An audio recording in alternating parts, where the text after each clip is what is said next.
اللہ پاک کا فرمان ہے وَلِلَّهِ الْأَسْمَاءُ الْحُسْنَى فَادْعُوهُ بِهَا وَذَرُوا الَّذِينَ يُلْحِدُونَ فِي أَسْمَائِهِ۔ اللہ تعالیٰ کے پیارے پیارے نام ہیں، انہی ناموں کے ساتھ اللہ کو پکارو۔ جو اللہ کے نام ہیں قرآن پاک میں ہیں، احادیث میں ہیں، انہی ناموں کے ساتھ اللہ کو پکارو، اور ان لوگوں کو چھوڑ دو جو اللہ کے ناموں میں الحاد کرتے ہیں، جو اللہ کے ناموں میں مختلف معصیتوں، گناہوں اور بلکہ بعض اوقات کفر کا ارتکاب کرتے ہیں، ان کو چھوڑ دو۔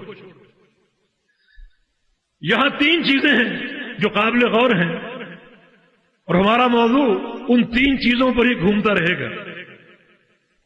اللہ تعالیٰ کے پیارے پیارے نام، انہی ناموں کے ساتھ اللہ کو پکارو۔ یہ ایک چھوٹی سی بات واضح ہو جائے کہ اللہ تعالیٰ یہ حکم دے رہا ہے کہ جو ہمارے نام ہیں، جو قرآن پاک میں ہیں، یہ حدیث میں ہمارے پیغمبر نے بیان کیے ہیں، مجھے انہی ناموں کے ساتھ پکارو۔ اس کا معنی یہ ہے کہ اپنی طرف سے کوئی نام اللہ تعالیٰ کا رکھنا ہمارے لیے جائز نہیں، اپنی طرف سے کوئی نام رکھنا جائز نہیں ہے، اور نہ ہی کسی ایسے نام کی نسبت جائز ہے۔ جیسے خدا، اللہ تعالیٰ کے ناموں میں، اسماء میں اس کا کہیں ذکر نہیں، تو اس نام کے ساتھ اللہ کو پکارنا جائز نہیں ہے۔ اور کچھ لوگ کہتے ہیں کہ خدا جو ہے لفظ اللہ کا ترجمہ ہے، یہ بہت بڑی جہالت ہے۔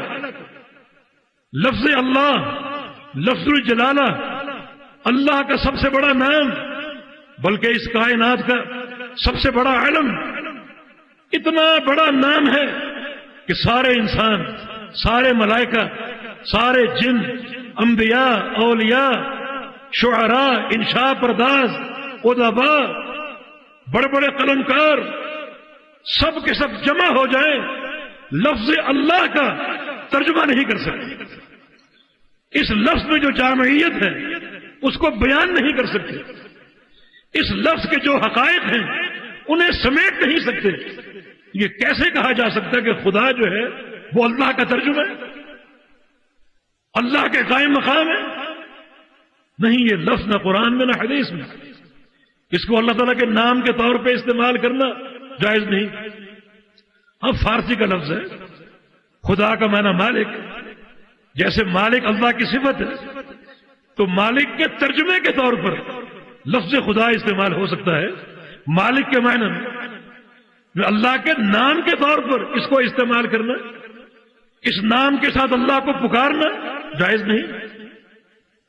اسی طرح ایک نام یزدان ہم میں معروف ہے، یزدان مجوسیوں کا خدا تھا۔ اللہ تعالیٰ کے ناموں میں یزدان نام کی کوئی چیز نہیں، یزدان کے تعلق سے یزدانی نسبت جائز نہیں، کیونکہ یہ اس الہ کی طرف منسوب ہونا ہے جو کہ مجوسیوں کا خدا تھا۔ عبد الکریم شہرستانی، ان کی کتاب الملل والنحل، اس میں انہوں نے گمراہ فرقوں کا تعارف کرایا، بلکہ سارے مذاہب عالم کا۔ ان میں مجوسی بھی ہیں جن کے دو خدا تھے، دو جن کے الہ تھے، ایک خالق شر اور ایک خالق خیر۔ خالق خیر کو وہ یزدان کہتے تھے اور خالق شر کو اہرمن کہتے تھے۔ ان کے یہاں یہ تقسیم تھی، دو الہ تھے، ایک شر کا پیدا کرنے والا اور ایک خیر کا پیدا کرنے والا، تو وہ خالق خیر کو یزدان کہتے ہیں۔ تو یزدان ایک خدا ہے جو مجوسیوں کا خدا ہے، ہمارا اس سے کوئی تعلق نہیں۔ تو الغرض کوئی ایسا نام ہم تراش لیں جو اللہ اور اس کے رسول نے بیان نہیں کیا، تو یہ بھی اللہ کے ناموں میں الحاد کی صورت ہے۔